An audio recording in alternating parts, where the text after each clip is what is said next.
I'm David Mason, the Director of Public Health for the town of Sandwich. Today we're doing PSA number 14 in the second wave. Today is February 10th, and we will start off from our update with Chief Burke. All right, thanks, Dave. Good afternoon, everybody. As of today, we're down to 42 active cases. So as I look through my notes here, we were at 110 the last time I was here, so we're literally cut that in half. Hospitalizations are in the high 20s. Those have been cut in half, so we are definitely trending in the right direction. So even the state cases, they're down to about 1,300 and change from a high of, at what point? They were almost like 6,000? It was January 8th. It was around 7,000, Yep. and that's about a month ago. So again, the virus has trended in 2-month intervals. So if you watch, you have like a 2-month ramp up, there's a peak, and then it comes down. So that's kind of where we're at right now. So it's good to see the trend going in the direction that it is going after a very difficult 6 to 8 weeks. Just a quick thought on Super Bowl weekend. What's your thoughts on that? What are we going to see? It'll be interesting to see. I think some people have been vaccinated, so some of your healthcare workers. But I think if we get a spike, because we're hoping to be transitioning to yellow tomorrow, we would see it next week. And the one thing we have noticed is people that are exposed, it's taking longer to become positive. Right, so in the beginning it was 72 hours, give or take.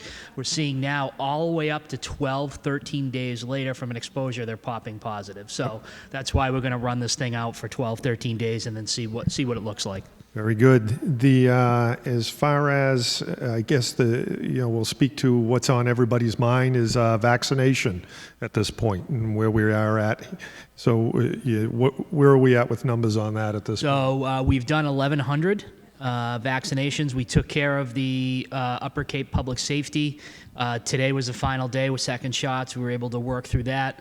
Sandwich Housing Authority, second shots next week. Shawm Heights 1 and 2 have already had their first shots. So we're making our way through, and we're trying to pick off 85 and older as we go through when we have extra vaccine. Those that have called the hotline, which we'll give that number again, you're getting a phone call saying, hey, can you come in? We do have leftover vaccine.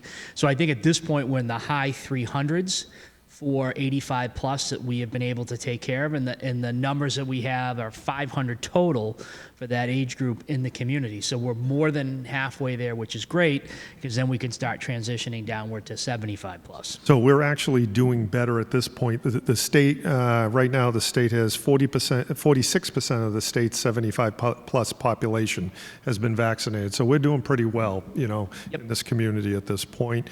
I think as far as as we continue on with that phone number, do we have that phone number as far as the call-in? It's the 774-413-0364 is the number to call. It's our hotline. It's being answered by people, specifically staff from the library. Do not call the library.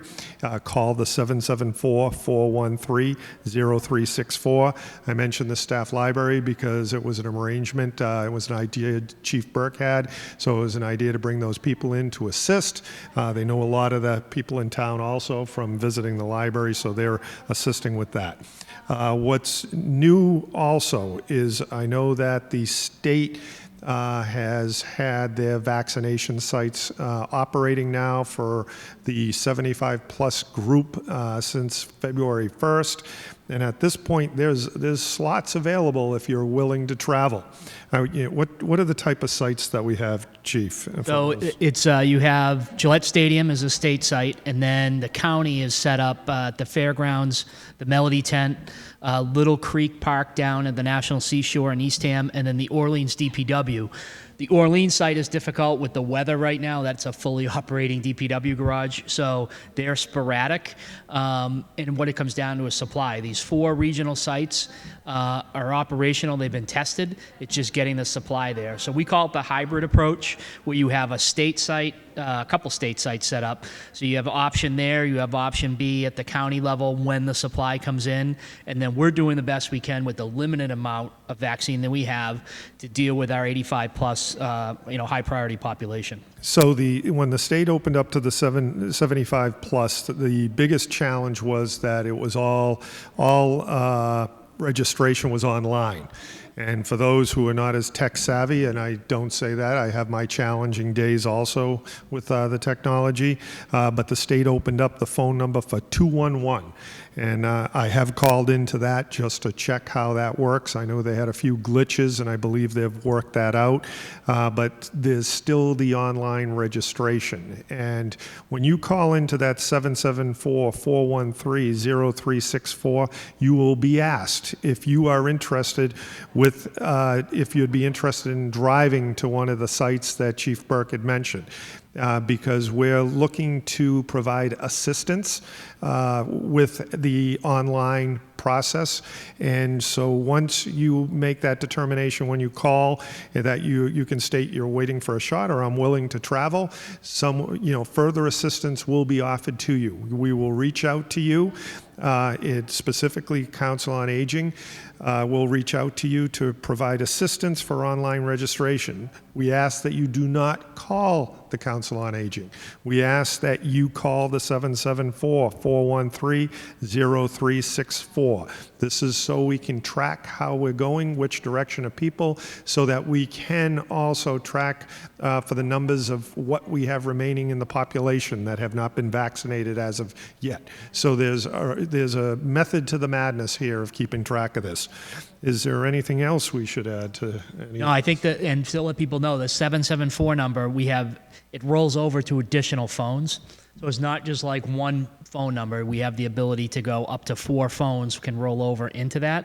The call center staffed with at least 2 people from the library, and regular hours, I think 9 to 3 or 9 to 4. But they're there to take the information, and I think the next phase that we're going into is providing assistance to those to register online. And that was kind of the next step that we looked at. Having the hotline number is great. You get to talk to somebody, that's great. You get on a list, that's great. But now looking at if there's 700 plus spots open at Gillette on a Sunday, can we get you one of those spots? Can we assist you in registering and getting you, that coveted spot at Gillette if you're willing to drive? So that's what we're working on right now. And the call center is going to remain open until we determine it is not needed anymore. Very good. And with that too, there may be the potential of rides if you're willing to travel, but you have an issue with rides. There may be some arrangement that's provided for that also. So call that 774-413-0364 number. I don't think I can say that number enough. Give them a call, and then we'll see how we can help you out from there. And again, we're still seeing the limitation from the state with regards to vaccine. So this is why we're kind of offering this assistance, to sign up online, because we see more vaccine going to the state facilities, vaccination clinics. So we want to kind of help out and get you going in that direction. Yep, and I think it's important for the residents to know that we can pivot quickly if a bunch of vaccine comes in. We have a plan in place, but like we emphasized 2 weeks ago, it's frustrating that we don't have the supply coming in yet.